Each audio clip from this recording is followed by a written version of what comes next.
நிகழ்ச்சியில் நாம் விவாதிக்கக்கூடிய தலைப்பு பெண்கள் பாதுகாப்பை உறுதி செய்தது யார் ஆட்சி? இந்த கேள்வியோடு தான் விவாதத்தில் பயணிக்க இருக்கின்றோம். விருந்தினர்களை அறிமுகப்படுத்தி விடுகின்றேன். அரசியல் விமர்சகர் நந்தகுமார். நீங்க எப்படி பாக்குறீங்க? இரண்டு ஆட்சியாளர்கள் மாறி மாறி விமர்சனத்தை முன்வைக்கிறாங்க. யாருடைய ஆட்சியில பெண்களுக்கான பாதுகாப்புன்றது உறுதி செய்யப்பட்டிருக்குது? இந்த விமர்சனங்கள் எப்படி உள்வாங்கப்பட வேண்டியதா இருக்குது? இது அண்ணன் அரஸ்குமார் அவர்கள் சொல்றது அரசியல் ரீதியா பேசுறாரு. நமக்கு இன்னைக்கு ஒவ்வொரு மாநிலத்திலையும் இன்னைக்கு குற்றங்கள், குறிப்பா பெண்களுக்கு எதிரான குற்றங்கள், குழந்தைக்கு எதிரான குற்றங்கள் எந்த நிலைமையில ஒவ்வொரு மாநிலத்திலையும் இருக்குதுன்னு சொல்றது NCRB data, national crime records bureau தான் சொல்லணும் நமக்கு. அதுல பார்க்கும்போது அவங்க கொடுக்கக்கூடிய புள்ளி விவரம் என்னன்னா, இன்னைக்கு பெண்களுக்கு எதிரான குற்றத்துல ஒட்டுமொத்தமா நம்ம இந்தியாவுல 28 மாநிலங்கள் இருக்கு, 8 யூனியன் டெரிட்டரி இருக்கு, மொத்தமா 36. இதுல பாத்தீங்கன்னா வெறும் எண்ணிக்கையின் அடிப்படையில தமிழ்நாடு 15வது இடத்துல இருக்கு 2022 ரிப்போர்ட், லேட்டஸ்ட் ரிப்போர்ட் பிரகாரம். நமக்கு பார்க்கும்போது பரவாயில்ல 15வது இடத்துல தான் இருக்கிறோம் அப்படிங்கிறது தோணும்.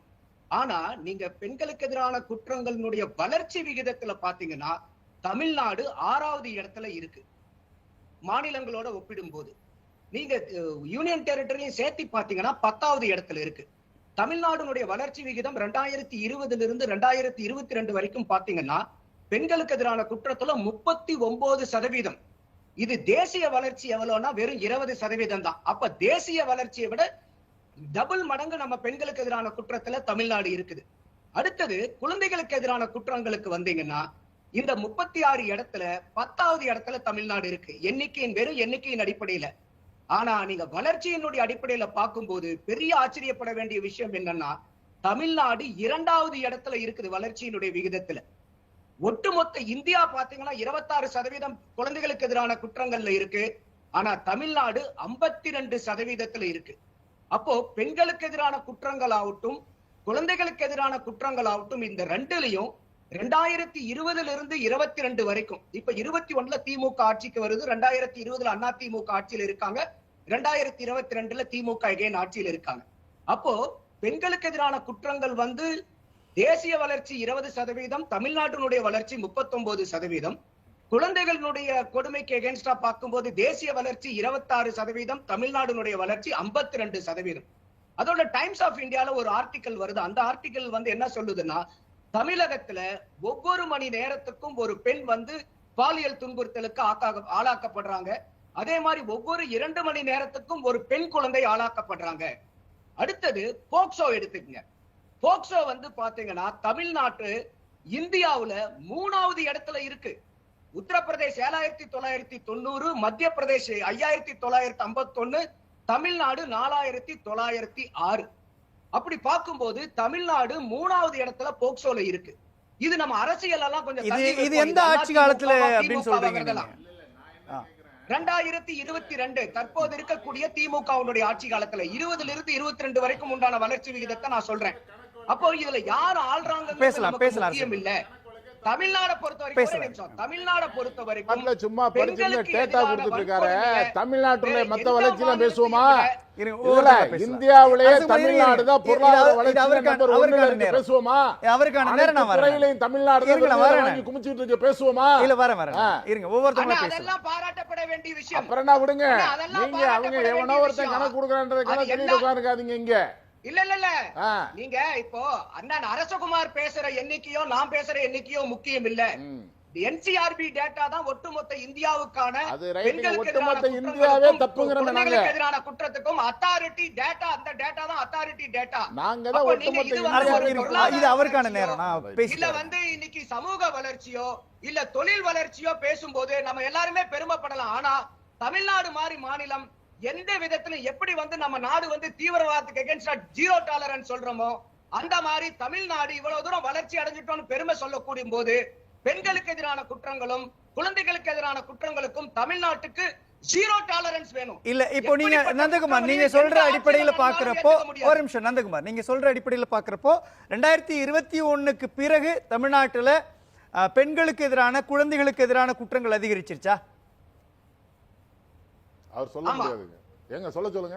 இல்ல நான் சொல்றேன். சொல்ல முடியாதுன்னு எப்படி சொல்றீங்க? பெண்களுக்கு எதிரான குற்றம் 2020ல 6630, 2021 8501, 2022 9207. அப்ப 2020 இருந்து 22க்கு 39%. அதாவது கூடுதலா இது எந்த டேட்டா நந்தகுமார்? எந்த டேட்டால இருந்து சொல்றீங்க? நான் சொல்றது பூராமே NCRB டேட்டா. இது வந்து பாராளுமன்றத்துல ப்ரொஃபசர் சௌகதா ராய் கேட்கக்கூடிய கேள்விக்கு அமைச்சர் வந்து பதில் அளிச்சது. இது வந்து நானும் நீங்களும் பத்திரிகையில வர செய்தி இல்ல. தமிழ்நாட்டுல 2020 எவ்வளவு 2021 எவ்வளவுன்னு அமைச்சர் சொன்னாரா பாராளுமன்றத்துல? இல்ல கேளுங்க, தமிழ்நாட்டுல 2020 எவ்வளவு 2021 அமைச்சர் சொன்னா சும்மா போற போக்குல அடிச்சு விட்டு போக கூடாது. தமிழ்நாட்டுல பாராளுமன்றத்துல 2020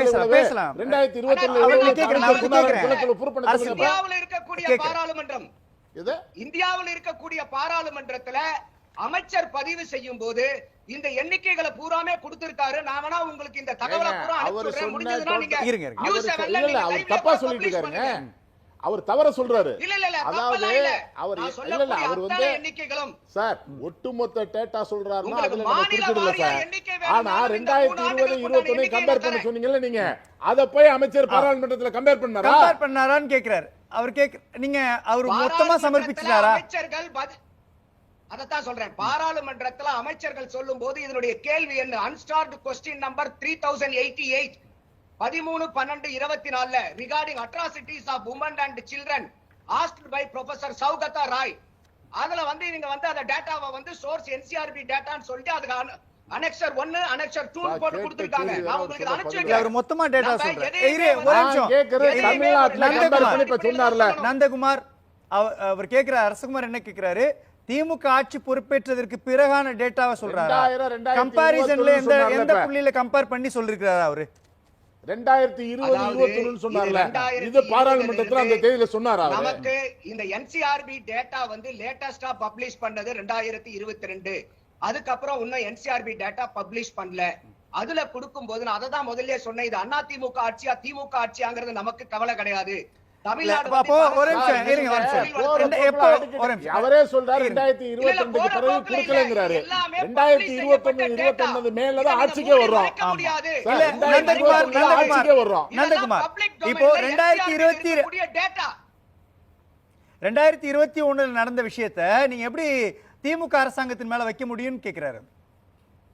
இல்லங்க, நான் திருப்பி சொல்றேன். இது 2020 இருந்து 2022 வரைக்கும். ஏன்னா 2022 வரைக்கும் தான் NCRB டேட்டா பப்ளிஷ் ஆயிருக்கு.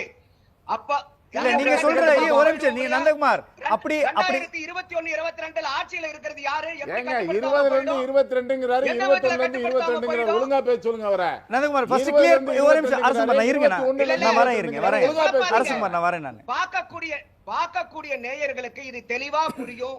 நான் 3 வருஷத்தை நம்பர் கொடுக்கிறேன். 2020 அண்ணா திமுகவினுடைய ஆட்சி, 2021 திமுகவினுடைய ஆட்சி, 2022 திமுகவினுடைய ஆட்சி. ஒரு பொய்ய சொல்லிருக்காரு. பாராளுமன்றத்துல அமைச்சர் சொன்னாருன்னு சொல்றாரு. பாராளுமன்ற வரலாறுல இதுவரைக்கும் அமைச்சர் வந்து 2020 தமிழ்நாட்டுல இவ்வளவு குற்றம் நடந்துச்சு, 2021 இவ்வளவு குற்றம் நடந்துச்சு சொல்லிருக்காங்களா? கேள்விப்பட்டிருக்கீங்களா? சொல்லுங்க நந்தகுமார், உங்கள்ட்ட தான் நேரடியா கேக்குறேன். பாராளுமன்றத்துல அமைச்சர் கொடுத்த பதில்ல இந்த தமிழ்நாட்டை சொன்னாரா? அவர் சப்மிட் பண்ணி சொல்லிருக்காரு. 2020 21 டிஃபரண்ட் சொன்னாரா அவரு? உங்களுக்கு வேறுபாடு சொன்னாரா? அதிமுக 2020 இவ்வளவு நடந்துச்சு, 21 இவ்வளவு நடந்துச்சு, 22 இவ்வளவு நடந்துச்சுன்னு சொன்னாரா? ஒட்டுமொத்தமா சொல்லிருப்பாரு. ஒரு கேள்விக்கு பதில் சொல்லுங்க. எங்களுக்கு எப்படி சார் கட்டுப்படுத்துறது? அவர் கேள்வி கேட்டீங்க. மக்களை நீங்க ஏமாத்த வேண்டாம். யாரு ஏமாத்துறது? நீங்க ஏமாத்துறீங்க. நீங்க மிகப்பெரிய தவறான அறிக்கையை பதிவு பண்றீங்க. நீங்க 2021 22 அறிக்கை சொன்னாலுமே திமுக கட்டுப்படுத்தாதுங்க. எப்படி கட்டுப்படுத்தும்? என்னங்க வம்பா இருக்கு? என்ன வம்பா இருக்குன்னா 2021 22 ஆட்சியில இருந்தது யாரு? ஆட்சிக்கு வந்த உடனே முடிச்சிருவாங்களா எல்லாத்தையும்? ஆட்சிக்கு வந்த உடனே முடிச்சிருவாங்களா எல்லாத்தையும்? ஏங்க 10 வருஷமா ஓட்டிக்கிட்டு இருந்தா 7 வருஷம் நான் ஒன்னு நேரம் கேக்குறேங்க. பொள்ளாச்சியில் நடந்த பாலியல் வன்முறையை நீங்க நியாயப்படுத்தி பேசுறீங்களா? அண்ணா திமுக அதுல தப்பு செய்யல. அதான் திருப்பி சொல்றேன். இது தவறா எடுத்துக்காதீங்க. நமக்கு எந்த ஆட்சி ஆளுங்கிறது நீங்க இதுக்கு மேல பதில் சொல்லுங்க. பெண்களுக்கு எதிரான குற்றம் அது எப்படி நீங்க திமுக ஆட்சியில பெண்களுக்கு எதிரான குற்றம் அதிகரிக்கும் சொல்லும்போது எப்படிங்க ஏத்துக்க முடியும்? சொல்லுங்க சார். நந்தகுமார் ஒரே நிமிஷம் இருங்களேன். நந்தகுமார் நிதானமா பேசலாம், தெளிவா பேசலாம். 2020 21ல அதிமுக ஆட்சியில் இருக்கிறாங்க. அப்போ எவ்வளவு குற்ற சம்பவம் நடந்துச்சு? 2021க்கு பிறகு 2022 23ல வச்சுக்கலாம். இந்த ஆண்டுல எவ்வளவு குற்ற சம்பவம் நடந்துச்சு? இந்த அடிப்படையில் நம்ம வந்து பாக்குறப்ப சரியான பார்வையா இருக்கும். அதனாலதான் நான் சொன்னேன் இந்த என்சிஆர்பி டேட்டாங்கிறது லேட்டஸ்ட் டேட்டா 2020. இல்ல இல்ல இது பயாஸ்டான விஷயம் இல்லையா? ஒரே நிமிஷம் இருங்க.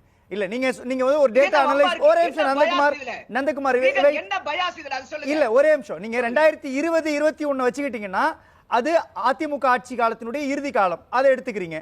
நீங்க அதிமுக ஆட்சியினுடைய காலத்தை வந்து மதிப்பிடுறப்போ 2022 23 வச்சு பேசலாம்ல? அப்பதானே தெரியும் குற்ற சம்பவங்கள் அதிகரிச்சிருக்கா இல்லையான்னு.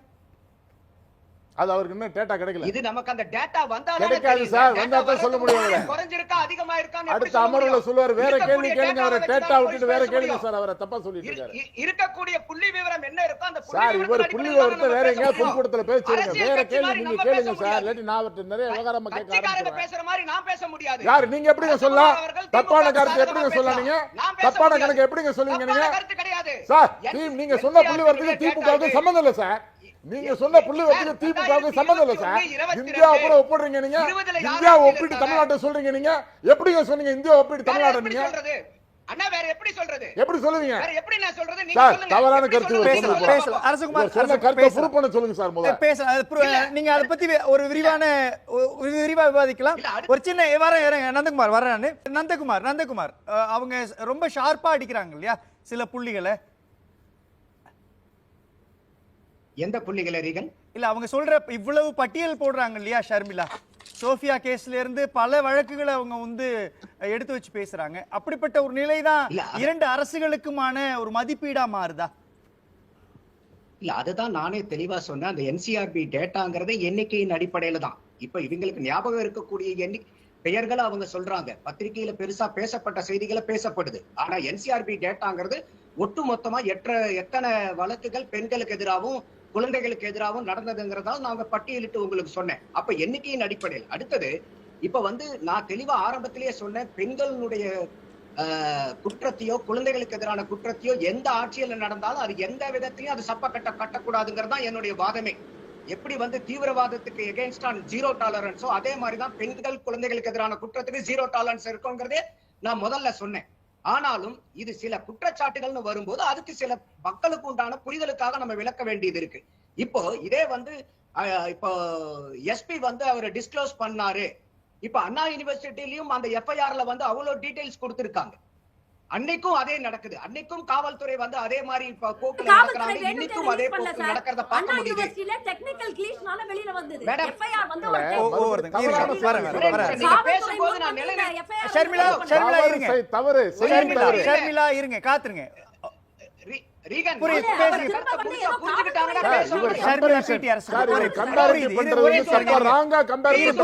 உங்களுக்கான நேரம் வரும்போது பேசலாம். நந்தகுமார் பேசுங்க. ஷர்மிளா நீங்க ரெண்டு பேரும் பேசுறப்ப அவர் குறுக்கிடல, அதே மாதிரி அவங்களுக்கு நம்ம குறுக்கிடாம நேரம் கொடுக்கலாம். பேசுங்க. நான் சொல்ல வரக்கூடிய பாயிண்ட் என்னன்னா, இது எஃப்ஐஆர் லீக்கேஜ் மட்டும் இல்ல. எஃப்ஐஆர்ல அவ்வளவு இன்ஃபர்மேஷன் அபவுட் தி விக்டிம்ஸ் அவ்வளவு தூரம் நீங்க பதிவு பண்ணிருக்கீங்கன்னு கோர்ட் கேக்குறாங்கல்ல. அந்த பெண்ணுடைய அடையாளங்கள் எல்லாம் நீங்க வந்து பரிந்துட்டு இதே 25 லட்சம் ரூபாய் நஷ்டஈடு இந்த பெண்ணுக்கும் தமிழக அரசாங்கம் கொடுக்கணும்னு இன்னைக்கு கோர்ட் இல்ல. நந்தகுமார் அதுலதான் என்ன கேக்குறாங்க, அண்ணா ஒரே நிமிஷம் நந்தகுமார், அண்ணா பல்கலைக்கழக விவகாரத்துல அந்த எஃப்ஐஆர் லீக் ஆனதுக்கும் மாநில அரசுக்கு என்ன சம்பந்தம் இருக்குது? அப்படி இல்லன்னு உறுதிப்படுத்தப்பட்டுருச்சு இல்லையா?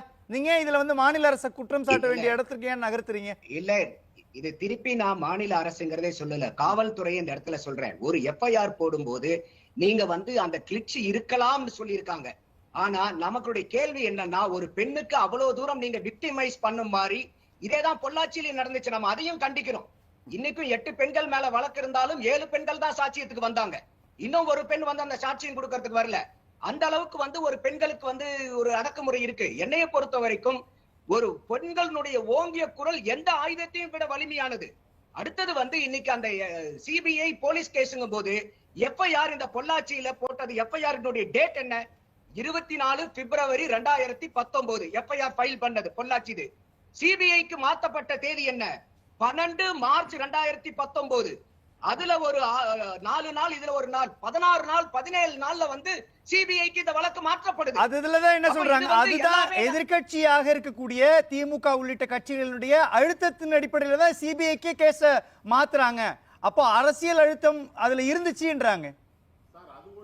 இல்ல இருக்கணும்ங்கறேன் நானு. இன்னொரு வேலைக்கு பாயிண்ட் சொல்றேன். நந்தகுமார், உங்களுடைய இறுதி கருத்து, எக்ஸ் தளத்தினுடைய கருத்து பத்தி. இது நான் ஏற்கனவே சொன்ன மாதிரி எந்த ஆட்சியாளர்கள் ஆட்சியில் இருக்காங்கிறது முக்கியம் இல்ல. நம்ம தமிழ்நாடு வந்து ஒட்டுமொத்த இந்தியாவுல வளர்ச்சி அடைஞ்சிருக்கிறோம்னு எத்தனையோ துறைகளை சொன்னாலும் இந்த பெண்களுக்கு எதிரான குற்றத்திலையும் குழந்தைகளுக்கு எதிரான குற்றத்திலையும் 0 டாலரன்ஸ் நம்ம வந்து காமிச்சே ஆகணும். எதுக்கு இரும்பு கரம் கொண்டு அடக்கிறோமோ இல்லையோ இதுக்கு கட்டாயமா இரும்பு கரம் கொண்டு அடக்கியே ஆகணும். அடுத்தது வந்து இன்னைக்கு நிர்பயா ஃபண்ட் அப்படிங்கிறதெல்லாம் வந்து பாத்தீங்கன்னாக்கா ஒரு வருஷத்துக்கு 65-66 கோடி ரூபாய் தமிழ்நாட்டுக்கு வருது. ஆனா நம்ம தமிழகத்தினுடைய பட்ஜெட் பாத்தீங்கன்னா இந்த வருஷம் எக்ஸ்பெண்டிச்சர் பட்ஜெட் 4,39,000 கோடி. அதனால வந்து இது சென்ட்ரல் கவர்மெண்ட்ல இருந்து ஒரு ஃபண்ட் வராதனால இந்த ப்ரொடெக்ஷன் ப்ரிவென்ஷன் பண்றதுக்கெல்லாம் வந்து அது நமக்கு டிஸ்டர்பன்சஸா இருக்குங்கிறது வந்து ஒன் ஆஃப் தி ரீசனா இருந்தாலும் that's not a prime reason. அடுத்தது நான் சொன்ன மாதிரி எல்லா ஆட்சிகளுமே இதுல கண்ணும் கருத்துமா இருக்கணும். இதுல வந்து இன்னொன்னு நான் என்ன பாராட்டுறேன்னா, எங்க ஆட்சியில தான் பெண்கள் பாதுகாப்பு, உங்க ஆட்சியில தான் பெண்கள் பாதுகாப்புன்னு அரசியல் கட்சிகள் இந்த விஷயத்துல போட்டி போடுறது ஒரு வரவேற்க தகுந்தது. ஏன்னா பெண்களுக்கு தேவையானது பாதுகாப்பு, அதுக்கு நாங்க கொடுக்கறோமா நீங்க கொடுக்கறீங்களாங்கிறது ரொம்ப சிறப்பு. ஆனா என்ன ஒரு கேள்வி வருதுன்னா, நீங்க வந்து ஒரு அம்பை வந்து அந்த எய்ம் எங்க இருக்கோ அந்த சென்டர் புள்ளிய பார்த்து அம்பு விடணுமே ஒழிய, அம்பு விட்டதுக்கு அப்புறம் போய் அந்த இடத்துல வட்டம் போடக்கூடாது. வட்டத்தை நோக்கி அம்பு விடுங்க. அம்பு விட்டதுக்கு அப்புறம் போய் பாருங்க நான் விட்டுட்டேன்னு வட்டம் போடுறீங்களே அப்படிங்கறதுதான் நம்ம வந்து இங்க கேள்வியாக்க வேண்டியதா இருக்கு. அதனால எந்த ஆட்சியாளர்களா இருந்தாலும் பெண்கள் பாதுகாப்புக்கும் குழந்தை பாதுகாப்புக்கும் கடுமையான ஒரு நடவடிக்கை எடுக்கணும். காந்திஜி அவர்கள் சொன்னது போக 12 மணிக்கு மிட் நைட்ல வந்து ஒரு பெண் வந்து ஆடை அணிகலன்களோட நடந்து வர்றதுதான் அன்னைக்குதான் ஒரு முழுமையான சுதந்திரம் கிடைச்சதுன்னு சொல்லுவாங்க. அந்த மாதிரி இருக்கக்கூடிய நிலைமை இன்னைக்கும் தமிழ்நாட்டுல இருக்குதாங்கிற ஒரு கேள்விக்குறியா இருக்கு. அந்த நிலைமை இருக்கக்கூடாது. அதை பயங்கரமா ஒரு நடவடிக்கை எடுத்து, ஏன்னா இன்னைக்கு எந்த வீட்டுல நடந்தாலும் அது என் வீட்டுல இருக்கக்கூடிய ஒரு பெண்ணுக்கு நடந்தா எப்படி வருத்தப்படுவோமோ இந்த இடச்சொற்கள் வேணாங்கிறோம். போற போக்குல தமிழ்நாட்டுல கேள்விக்குறியா இருக்குங்கிறாரு. எங்க கேள்விக்குறி இருக்குன்னு சொல்ல சொல்லுங்க. ஒரே நிமிஷம் இல்ல, நீங்க அவர் நிறைவு கருத்துன்னு சொல்லிட்டு நீங்க மறுபடியும் அவருக்கு டிபேட்டை கன்வின்ஸ் பண்றீங்க. பேசுங்க. இல்லங்க, போற போக்குல தமிழ்நாட்டுல கேள்விக்குறியா இருக்குன்னு கேட்டு உட்கார்க்க முடியாதுல்ல. நானே அப்போ இப்ப நம்ம கேட்கக்கூடியது என்னன்னா, அட்வைஸை ஏத்துக்கிறோம், பெரிய ரெஸ்பான்சிபிலிட்டி, ஆலோசனை ஏத்துக்கிறோம். இத வந்து ஒரு அரசியல் தமிழ்நாட்டுல கேள்விக்குறியா இருக்குன்றாரு. அண்ணா ஒரே நிமிஷம், நான் நம்பர் எல்லாம் அதுக்கு கொடுத்திருக்கேன். திருப்பி புரோட்டா சூரி மாதிரி ஆரம்பிச்சு நீங்க கொடுத்த நம்பர் எல்லாம் தப்புன்னு சொல்லிட்டு இருக்கீங்க. நம்பர் கொடுத்திருக்கீங்களா? அண்ணா நான் பூரா உங்களுக்கு மொபைலுக்கு அனுப்பிச்சு விடுறேன். உங்களுக்கு நீங்க கொடுத்த நம்பர் வந்து எங்களுக்கு தப்புங்க. அது நீங்க கொடுத்த நம்பர் சரியான டேட்டா இல்ல. தமிழ்நாட்டுக்கான டேட்டா இல்ல. அது தப்பா இருந்தா நான் ஒண்ணும் பண்ண முடியாது. அது நான் ஒண்ணும் பண்ண முடியாது. அது நீங்க ஒண்ணும் பண்ண முடியாது. நீங்க சொல்ற அப்புறம் நாங்க ஒண்ணும் ஏத்துக்கின்ற அவசியம் இல்ல.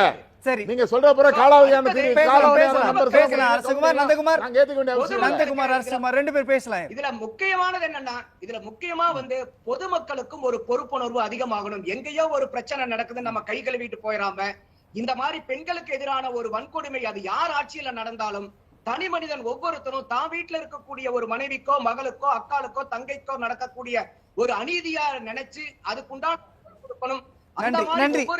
ஒரு பெற்றவங்களோ அவர் பெண்களுக்கு ஆறுதல் கொடுக்கும் போதுதான் அந்த பெண்கள் அவங்களுக்கு நடக்கக்கூடிய குற்றத்துக்கு எதிராக ஓங்கி ஒலிக்க முடியும். ஏன்னா பெண்களுடைய ஓங்கி ஒலிக்கக்கூடிய குரல் எந்த ஆயுதத்தையும் விட பலமான ஆயுதம். நன்றி நன்றி. பெண்களுக்கு நம்ம தகுந்த பாதுகாப்பும் அரவணைப்பும் கொடுக்கணும். நன்றி நன்றி. நிகழ்ச்சியில் பங்கேற்ற கருத்துக்களை வழங்கிய விருந்தினர்கள் நால்வருக்கும் நன்றி.